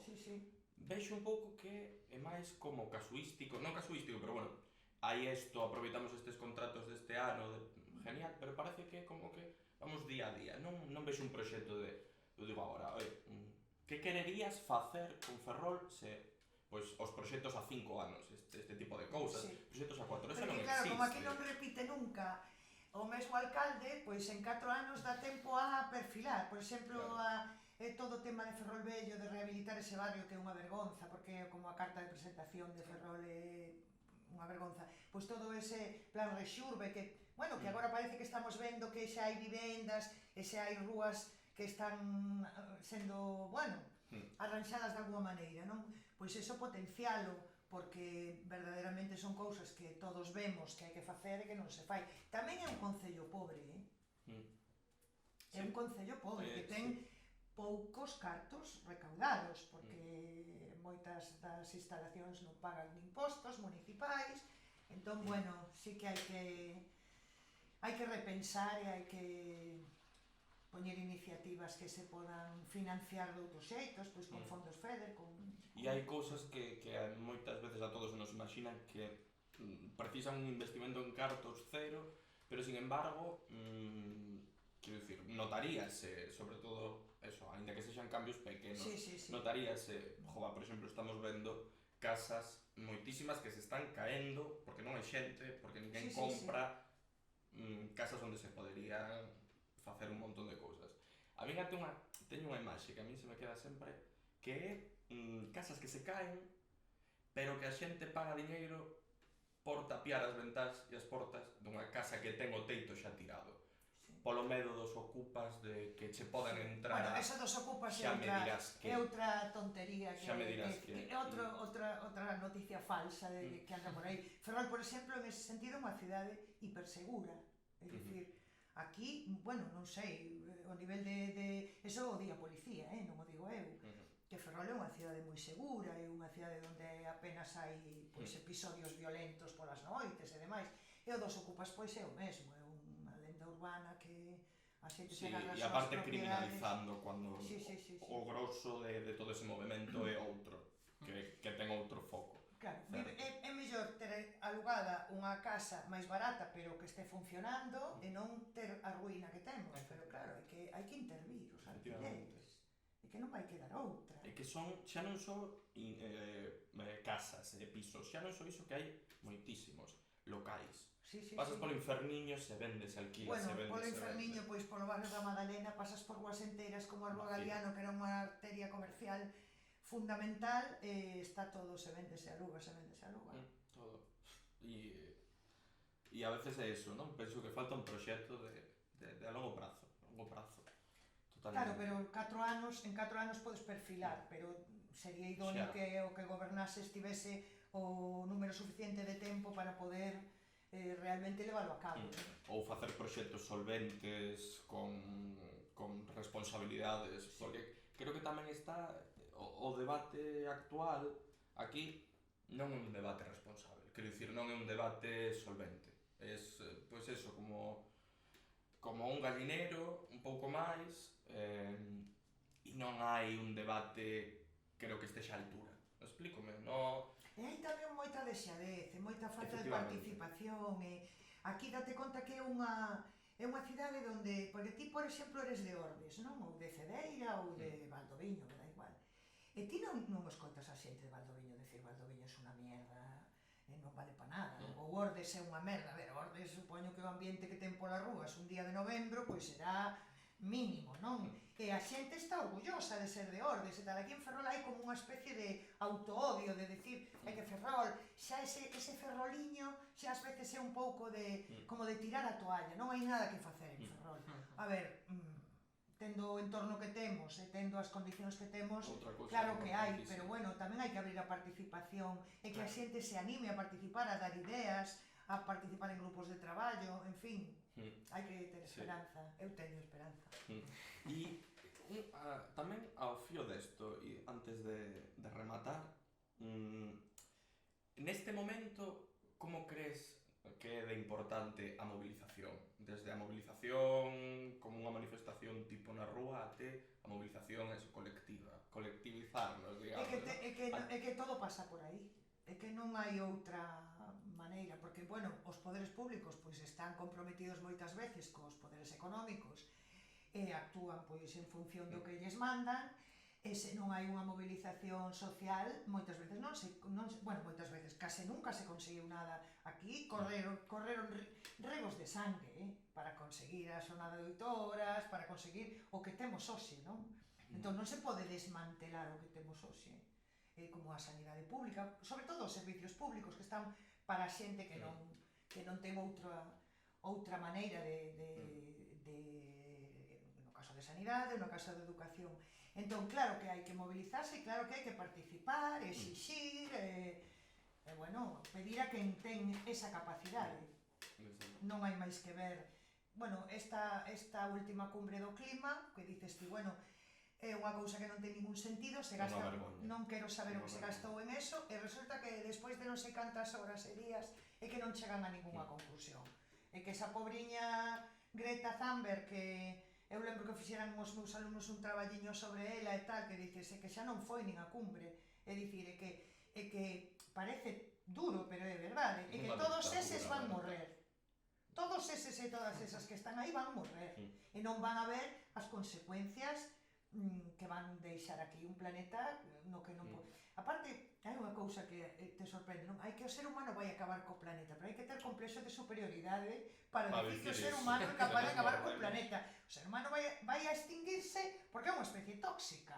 Entón, serán os nenos, esta nena que se encadenou o colexio, que Quer dicir, se non é por aí, por onde vamos? Mm.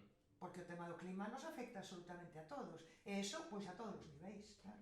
Entendo que sí que é imprescindible a movilización e a exigencia de calquera cuestión en términos laborais, en términos medioambientais. Perfecto. Vale. Pois xa se quedes para rematar. Vale, pois nada, agora... Unha sorpresiña tedes, non? Veña. Sí, bueno, xa che explicamos un poquinho como vai a cousa, non? É unha especie de xogo na que nos che lanzamos algúns conceptos, entón ti, pois, dis ou non dis o que queiras Vale. sobre eles. Vale? Breve, non? Breve, moi breve, vamos a ser breves. Breve ou non, se Venga. ti consideras que te tes que estender, pois Non, xa me adiante. estendín da bondo, me parece. Vale, perfeito. Mira, unha cousiña. Encadilla. Vale, Vamos ben, non? veña. Pareceme ben. No? Lo que está de vais. Vale. Vale. A reforma da Praza de Armas. Bueno, a reforma da Praza de Armas, tendo en conta o que había, que era un monstruo, a reforma da Praza de Armas pasaría por tirar o edificio do Concello, para min, porque a xemela que é a Boaxe, pois, en fin, case non hai nada que decir, non? Unha vez que se decide que non se vai tirar o Concello, pois efectivamente unha praza con árbores me parece moi ben, é certo que o firme, pois parece que, dicir, o chan, parecese que quedou mal nun sentido. O Cantón ten o mesmo, pero claro, por estar en pendente e aquí chover tanto e agora que están instalando cousas na Praza de Armas que parece que con estas chuves torrenciais, pois aí hai que replantear algo. E logo a mí me falta algo, me falta unha fonte, me falta... Agora, como lugar aberto e tal, está moi bonito. O firme, sí, pois o mellor meter unha pata, pois sí, pois aí sempre nos equivocamos. Desde logo. Pero sí que é certo que lle falta... Lle falta auga, lle falta, non sei, unha fonte, un toquecito, sí, claro. Creo que intentaron traer o obelisco de Churruca que estaba de feito ali, antigamente, pero que como que quedaba mal. E digo, claro, como semejante edificio que ten detrás, pois igual o obelisco de Churruca quedaba mal. Sí, de certo. Pois, o seguinte, a placa de Franco. Da casa de Franco. Da casa na Rúa María. Bueno, é a casa onde el naceu. En Ferrol, Franco nunca tivo boa acollida por parte dos militares, esa é a verdad, porque Franco non entrou na Marina. Entón, aquí en Ferrol, para ter prestixio, hai que ser militar da Armada Española. E Franco non entrou na Marina, non puido entrar, non o quixeron. Entón, como era do exército, pois, bueno, sempre o miraron un pouco por enriba do hombro, non? Bueno, é a casa onde naceu, está aí a placa, tamén naceu o seu irmán aí, que tiña outra traxectoria.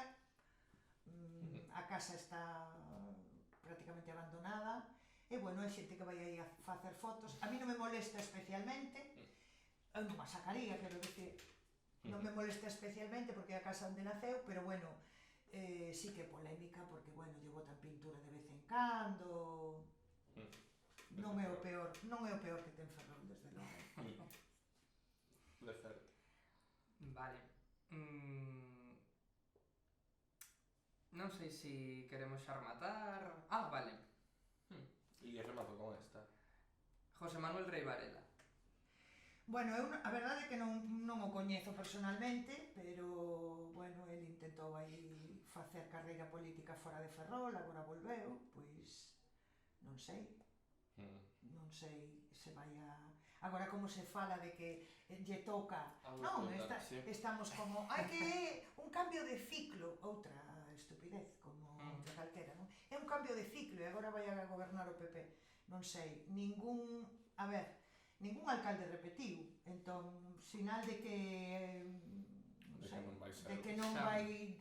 Vamos, eu non teño moita esperanza, se esa é a pregunta, non? Eu teño máis esperanza nas forzas de esquerda que en Rei Varela, pero, bueno, xa se verá o que opinan os que votan e as que votan. Perfecto. Unha máis, as latas de tomate tiradas sobre o cadro de Van Gogh, os activistas que levaron...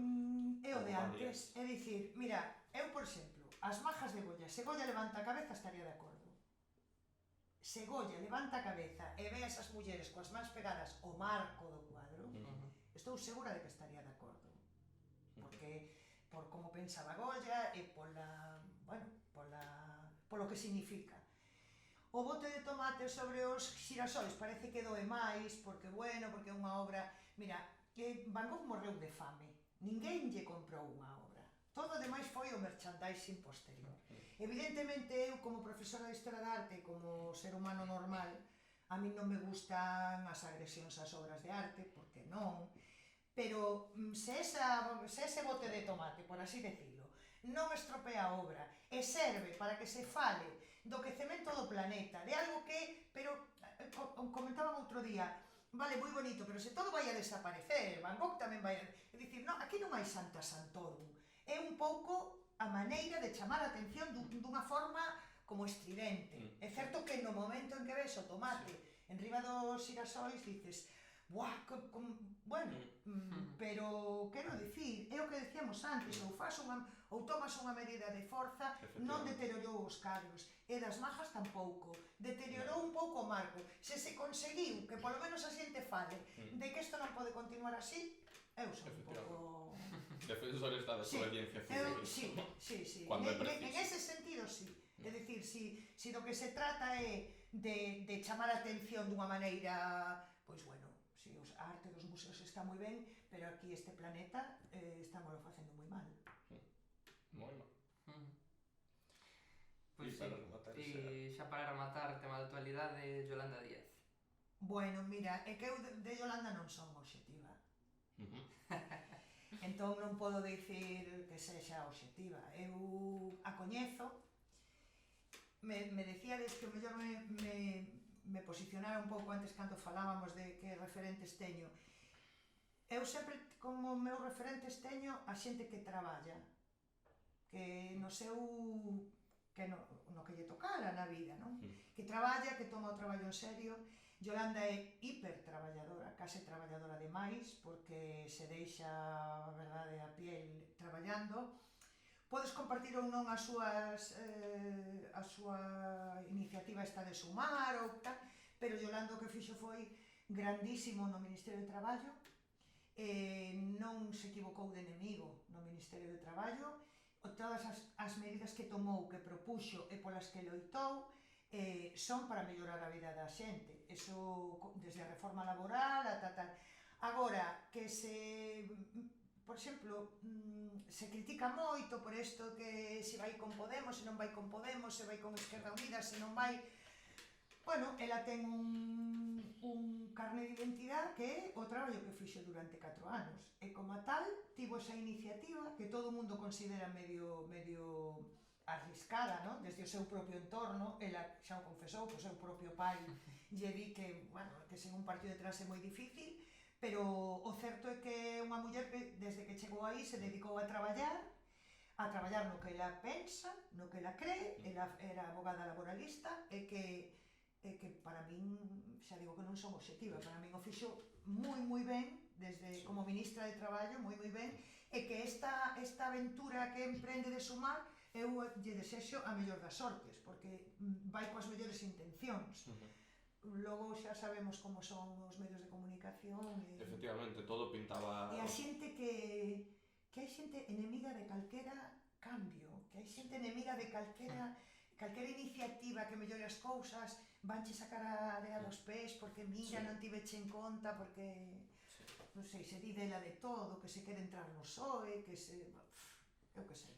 Eu a respeto moitísimo polo traballo que fixo, e sobre todo porque, como me decíades antes, non? Algún referente terás, cales son os teus referentes? A xente que durante toda a súa vida loitou por unhas ideas que estaban enganchadas sempre pois cos dereitos humanos, con mellorar a vida das persoas, con facer ben o seu traballo, con, non sei, con ser honesto. Non está mal como referente. Con ser honesto no teu traballo, facelo o mellor que saibas. O mellor que saibas, que sempre te vas a equivocar, porque somos seres humanos, non? Pero non equivocarte nunca de enemigo e non atacar nunca a quen te pode botar unha man e con quen tes que contar, non? Perfecto. Bueno, moitísimas gracias. A ti. Non me des as gracias a mí porque aquí podían estar moitas persoas. Eu estou moi orgullosa de ter sido a vosa profe, incluso no caso de Omar, da súa nai, mira que maior son. Bueno, vos agradezo moitísimo que me invitárades a este primeiro episodio de algo que estou convencida de que vai a dar moito que falar, porque sodes como os primeiros que facedes un podcast sobre Ferrol. Sí, polo momento estamos aí. E que vos desexo toda a sorte do mundo, que se vos podemos botar unha man de algunha maneira que contedes sempre con nós, comigo e con a xente amiga miña, que como vos decía, eu son moi maior, por lo tanto coñezo moita xente en Ferrol, e que este podcast sirva sobre todo para ilusionar un pouco a xente, que a xente está moi desilusionada e moi aquí non merece a pena nada, así que merece.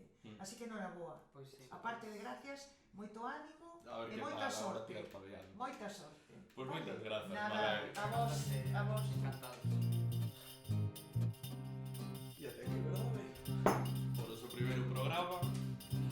A ver que Contar tal. todo lo que queráis. Mira, contar lo de mi abuela justa, mi abuela pura. Claro, es que Si ese no. bois, ese bois. Es que No, yo, a porque ver, eso está- una vez que me pongo a hablar ya no sé parar.